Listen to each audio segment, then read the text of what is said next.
What did I think of the debate? What did I think of the to and fro? Kevin Rudd was kind of weird, wasn't he?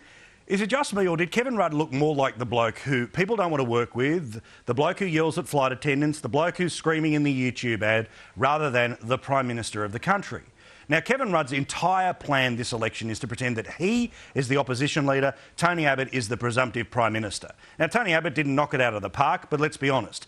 At this election, and with opinion polls running the way that they are, at 54% in favour of a change to the Liberal Party, and basically the best part of a 20-seat win potentially happening if there was an election this weekend, I can tell you all Tony Abbott needed to do was basically not fall over. The actual issue that Kevin Rudd has is that Kevin Rudd has to pretend that he is all different types of things. He has to pretend that he's the new wave of politics, despite being the leader of a government that is 6 years old. He has to be the chief attack dog, while also pretending that he's Mr. 21st Century, pro-gay marriage, and the bloke who's the guy doing all of this. I'm even talking like him now. I'll start doing this and talking like this. Seriously, as he does the hot potato hands. Anyway, he's trying to present himself as the leader of a people's revolution. The only problem is, if you look at the opinion polls, the people are ready for a revolution, Mr Rudd, but you're not going to be its leader. You're going to be its victim. You're leading the government that people want to get rid of. So I thought that Kevin Rudd had, well, a lot of things he had to do. And yes, he might have fired up the base and the lefties think he's back in there with a chance. He's not in with a chance at all. In fact, he starts so far behind that even if he was able to level the score and bring it back to that magical 50-50, he still loses. People who won't watch this debate tonight have made their decision pretty clear. And I thought Kevin Rudd, as I said, looked more like the bully than Tony Abbott. The shut up moment, which of course will become the one that people will all try to hang around Tony Abbott's neck, well, once you actually see the true context of that comment, you'll probably think the same thing. And just like the sex appeal stuff of last week, anyone who's actually voting for Tony Abbott, guess what they believe? Shut up, Kevin Rudd. They believe that there is a need to cut things from the federal budget because you can't have it both ways. You can't be running budget deficits and be borrowing money and still give people money that they don't deserve and they don't even want. You can't keep having it all ways, and that's the way that Kevin Rudd is trying to do it. So he can't run on a record, so he needs to get up in Tony Abbott's face. When he does it, he looks like the aggro bloke that he's pretending not to be.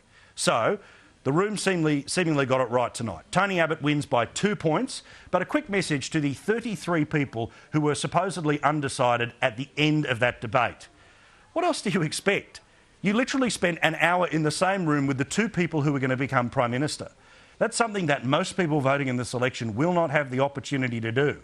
And if at the end of it, after you've had the opportunity to ask them any question you want, after an opportunity to watch their body language, to go up, to talk to them and all the rest of it, and you're still undecided, then dare I say, you're probably professionally undecided. And you'll be undecided right up until the moment that you actually mark the ballot paper.